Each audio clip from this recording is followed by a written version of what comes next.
നടി ലക്ഷ്മി മേനോൻ പ്രതിയായ തട്ടിക്കൊണ്ടുപോകൽ കേസിൽ പരാതി പിൻവലിക്കുന്നതായി യുവാവ് ഹൈക്കോടതിയെ അറിയിച്ചു. എഫ്ഐആർ റദ്ദ് ചെയ്യണമെന്നാവശ്യപ്പെട്ട് ലക്ഷ്മി മേനോൻ കോടതിയെ സമീപിച്ചിരുന്നു. വിഷ്ണു സുരേഷ് ചേരുന്നുണ്ട് വിവരങ്ങളുമായി കൊച്ചിയിൽ നിന്ന്. വിഷ്ണു, എന്താണ് ഇതുമായി ബന്ധപ്പെട്ട് ലഭ്യമാകുന്ന വിവരങ്ങൾ?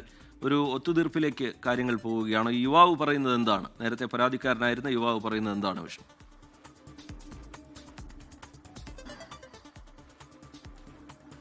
നിലവിൽ പരാതി പിൻവലിക്കാൻ തയ്യാറാണെന്ന് യുവാവ് കോടതിയെ അറിയിക്കുകയായിരുന്നു. രണ്ടുപേരും തമ്മിൽ പുറത്ത് ഔട്ട് ഓഫ് കോർട്ട് സെറ്റിൽമെന്റിന് തയ്യാറാണ് എന്ന് പറഞ്ഞ പശ്ചാത്തലത്തിലാണ് എഫ്ഐആർ റദ്ദ് ചെയ്യാനുള്ള നടപടിയിലേക്ക് ഇപ്പോൾ കോടതി കടന്നിരിക്കുന്നത്. എഫ്ഐആർ റദ്ദ് ചെയ്യും എന്നാണ് ലഭ്യമാകുന്ന വിവരം. 2 മാസം മുമ്പാണ് ഈ സംഭവം ഉണ്ടാകുന്നത്. എറണാകുളത്തെ ഒരു പ്രധാനപ്പെട്ട ഡാൻസ് ബാറിൽ വെച്ച് പരിപാടികൾ കഴിഞ്ഞ് പുറത്തേക്ക് പോകുന്നതിനിടയിൽ ഈ യുവാവും അതോടൊപ്പം തന്നെ ലക്ഷ്മി മേനോന്റെ സംഘവും തമ്മിൽ ചില വാക്കുതർക്കം ഉണ്ടായിരുന്നു.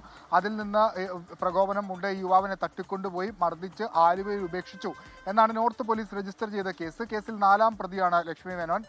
അതിൽ ആദ്യഘട്ടത്തിൽ 3 പ്രതികളെ അറസ്റ്റ് ചെയ്യുകയും പിന്നീട് അവരെ റിമാൻഡ് ചെയ്യുകയും ചെയ്തിരുന്നു. എന്നാൽ ലക്ഷ്മി മേനോൻ ഒളിവിൽ പോയി പിന്നീട് മുൻകൂർ ജാമ്യാപേക്ഷക്ക് നൽകുകയും മുൻകൂർ ജാമ്യാപേക്ഷ ലഭിക്കുകയും ചെയ്തിരുന്നു. അതിന് പിന്നാലെയാണ് ഇത് റദ്ദ് ചെയ്യണമെന്നാവശ്യപ്പെട്ട് കേസ് റദ്ദ് ചെയ്യണമെന്നാവശ്യപ്പെട്ട് ലക്ഷ്മി ഹൈക്കോടതിയെ സമീപിച്ചത്. അതിലാണ് ഇപ്പോൾ ഒരു തീർപ്പ് ഉണ്ടായിരിക്കുന്നത്. ലക്ഷ്മി മേനോൻ നൽകിയ ഈ ക്രിമിനൽ MC അത് ഹൈക്കോടതി അംഗീകരിച്ചിരിക്കുന്നു. ഈ യുവാവിന് പരാതിയില്ല എന്ന് പറഞ്ഞ പശ്ചാത്തലത്തിലാണ് ഹൈക്കോടതിയുടെ തീരുമാനം. ജസ്റ്റിസ് CS ഡയസിന്റെ ബെഞ്ചാണ് നടപടികൾ സ്വീകരിച്ചത്. ശരി, വിഷ്ണു സുരേഷ് വിശദാംശങ്ങൾ പങ്കുവെക്കുകയായിരുന്നു കൊച്ചിയിൽ നിന്ന്.